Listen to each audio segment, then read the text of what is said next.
Welcome in part 8 जिसके अंदर देखिए अपन इम्पोर्टेंट क्वेश्चन करने जा रहे हैं। अब टॉपिक तो है नहीं क्योंकि हमने पहले ही बता रखा है कि जो पार्ट 7 था उसमें अपन एक्टिविटी क्वेश्चन करने वाले थे, जिससे पता चलेगा कि अपने को प्रायिकता से संबंधित जो भी क्वेश्चन है या टॉपिक है उसके प्रति कितनी एक्टिविटी हो गई है। अगर आपने सारे के सारे पार्ट देखे हैं तो ये क्वेश्चन के आंसर देने के आपके अंदर जो है मैच्योरिटी आने वाली है।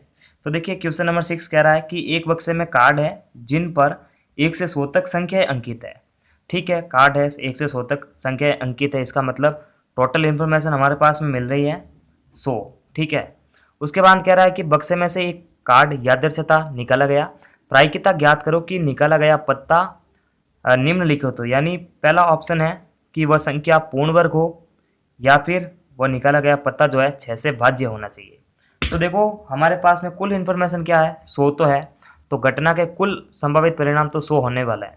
लेकिन ये कह रहा पूर्ण वर्ग हो, यानी 1 से लगाकर 100 तक ऐसी सभी संख्या देखनी पड़ेगी जिसमें जो संख्या पूर्ण वर्ग है उनको लेना है। अब देखो पूर्ण वर्ग क्या होती है ये हम पहली बार सुन रहे हैं या फिर पहले छोटी कक्षा में पढ़ रखा है।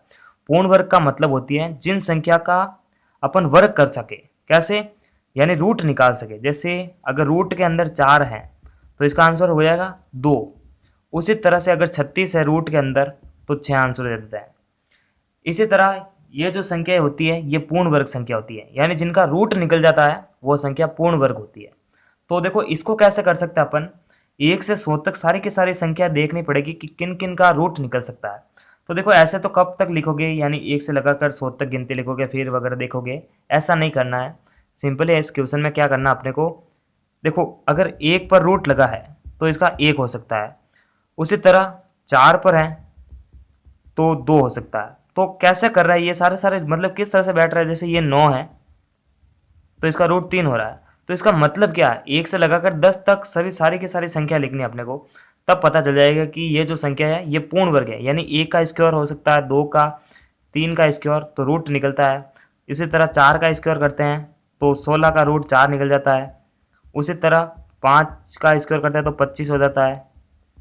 इसी तरह से 1 से लगाकर 10 तक सारी की सारी संख्या होगी, ये सारी की सारी संख्या पूर्ण वर्ग होती हैं 1 से लगाकर 100 तक के अंकों में। ये एक रूल्स आप अपने दिमाग के अंदर बैठा लो कि 1 से लगाकर 100 तक अगर संख्याएं हैं तो टोटल 10 संख्या ऐसी है जो पूर्ण वर्ग है, यानी इनका स्क्वायर निकल जाता है। बाकी ऐसी कोई भी संख्या नहीं होगी जो नहीं होगी। तो देखो 6 का भी मैं लिख सकता हूँ इस तरह से 36, और फिर 7 का लिख देंगे अपन, इसके करते हैं 49, इसका भी रूट निकल जाता है।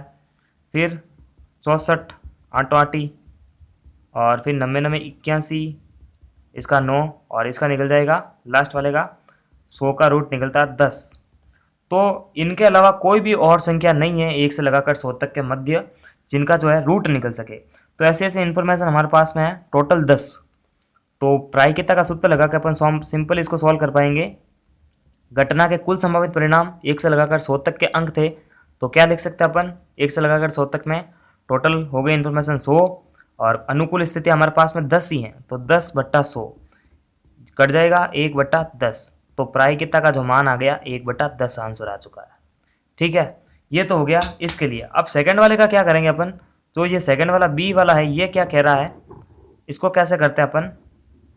देखो ये कह रहा है कि 6 से भाज्य हो, यानी 1 से लगाकर 100 तक के अंकों का यूज करना है, क्योंकि इसमें भी हमने इन्हीं जो इन्फॉर्मेशन हमारे पास में दे रखी है उसी का तो यूज करना है। तो 1 से लगाकर 100 तक के अंकों का यूज करते हुए देखना है कि जो जो संख्या 6 से भाज्य हो रही है उनकी प्रायिकता अपने को ज्ञात करनी है। कैसे कर सकते हैं, सिंपली है बहुत ही। देखो 6 से भाज्य का मतलब होना चाहिए जिस संख्या के अंदर 6 का पूरा भाग जाए। तो देखो 1 से लगाकर 60 तक तो है, वैसे आप अपने दिमाग के हिसाब से कर सकते हैं, 100 तक गिनती लिखेंगे वगैरह वगैरह लिख सकते हैं, लेकिन मैं अपने हिसाब से करवा रहा हूँ। देखिए 1 से लगाकर 60 तक जो है 6 का पहाड़ा बन सकता है, 6 दूनी 12, 6 ती 18, इस तरह से करते करते करते ये 60 तक मतलब आ जाएगा। तो देखो 6 का पहाड़ा लिखेंगे तो ये टोटल 6 से लगाकर जो 60 तक है टोटल ऐसे 10 अंक आएंगे जो 6 से भाज्य होंगे। बिल्कुल होंगे, 24 आएगा तो भी भाज्य होगा, 36 आएगा तो भी भाज्य होगा। इस तरह से 6 के जो पहाड़े के अंदर जो चीज़ आ रही है उसमें टोटल स्थिति हमारे पास में 10 होगी। लेकिन ये कह रहा है 1 से लगाकर 100 तक के मध्य, तो इसका मतलब है कि 60 के आगे भी आप बढ़िए, जो संख्या अगर 6 से भाज्य हो सकती है तो उसको भी इसको काउंट करना पड़ेगा। तो देखो 60 तक तो कोई प्रॉब्लम है ही नहीं, ये 60 तक 10 संख्या ऐसी आएगी जो 6 से भाज्य हो जाएगी। लेकिन 60 के बाद में ऐसी कौन कौन सी संख्या जो 6 से भाज्य होगी? सिंपली देखो 6 के अंदर 6 जोड़ते तो 12 आता है, 12 के अंदर 6 जोड़ते तो 18 आता है। तो इसका मतलब क्या है, आगे वाली संख्या में 6 जोड़ने पर मतलब जिस संख्या में 6 जोड़ते हैं तो आगे वाली 6 से विभाज्य होने वाली संख्या प्राप्त होती है। तो 60 तक तो हमारे पास में पहाड़ा था, लेकिन 60 के बाद में कोई पहाड़ा नहीं है। तो 60 में आप 6 जोड़ दो तो आ जाएंगे 67, 67 में 6 जोड़ो तो 72, 72 में 6 जोड़ो तो 78, 78 में 6 जोड़ो तो 84, 84 में 6 जोड़ो तो 90, 90 में 6 जोड़ो तो 96। ये देखो 100 तक, उसके बाद में 100 हो जाएगा, 102 हो जाएगा। तो 100 तक ही तो काउंट करना अपने को, ज़्यादा काउंट करना नहीं है। तो ऐसी कितनी स्थितियाँ बनी? 10। तो ये स्थितियाँ बन गई। फिर उसके बाद में 11वीं, 12वीं, 13वीं, 14वीं, 15वीं और 16वीं, 16 स्थितियाँ अनुकूल बन चुकी है। तो प्रायिकता के सूत्र से PE इक्वस टू कुल संभावित परिणाम घटना के 100 हुए। उसके बाद में 16 ऐसी कंडीशन है जिसमें 6 का भाग जाएगा। तो इसको कैसे सोल्व करेंगे?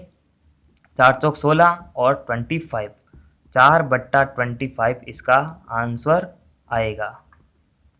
ठीक है, इस क्वेश्चन का आंसर हमने कर लिया है। अब अपन क्वेश्चन नंबर 7 के बारे में आगे बढ़ते हैं। 7 नंबर क्वेश्चन क्या कह रहा है? एक सिक्के को 3 बार उछालने पर सभी संभावित परिणाम लिखो तथा तीनों बार एच आने की प्रायिकता भी ज्ञात करो। देखो सिक्के को 2 बार उछालने का मैंने कंसेप्ट बताया था, वही x की घात n। सिक्का है तो x का मतलब है पहलू और पास है तो x का मतलब है फलक, और n जितनी बार उछालने की बात कर रहा है। तो सिक्के के अंदर पहलू 2 होते हैं, 3 बार उछालने की बात कर रहा है। तो 2 × 2 × 2 इक्वस टू 8।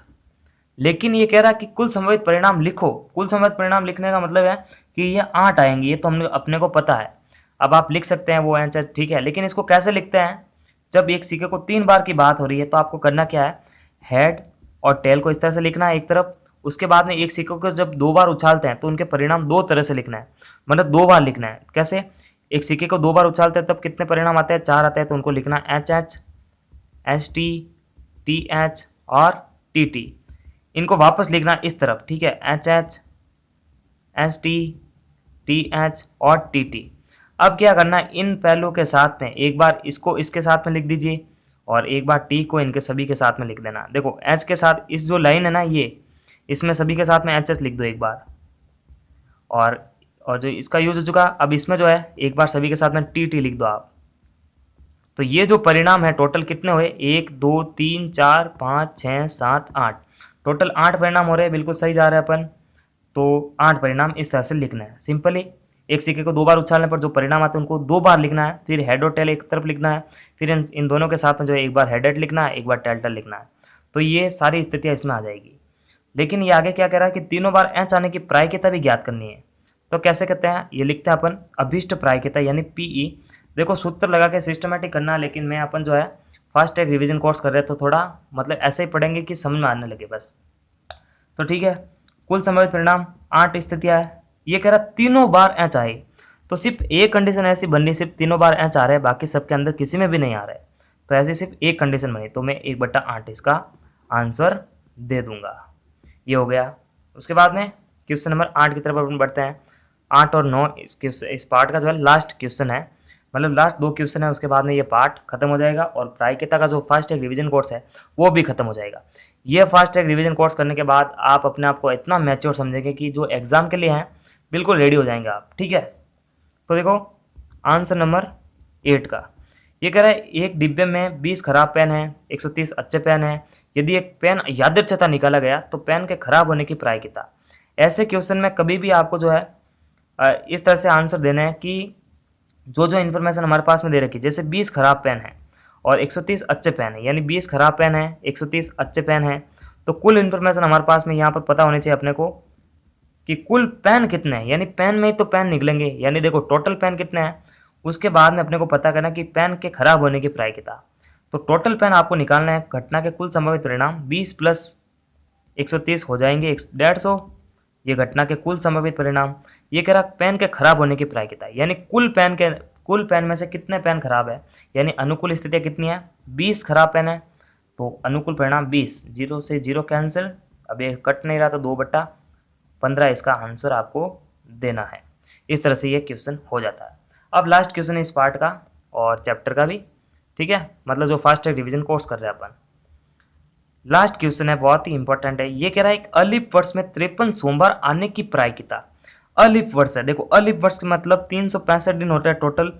इसके अंदर भी 52 सप्ताह होते हैं, 52 सप्ताह और एक दिन एक्स्ट्रा बच जाता है, फिर इनको जोड़ते हैं अपन। यानी 52 सप्ताह के अंदर अगर मैं 7 से मल्टीप्लाई करूँ तो 364 आता है, और एक दिन एक्स्ट्रा बचता है तो इसके अंदर जोड़ दे अपन एक दिन, तो 365 दिन आ जाते हैं।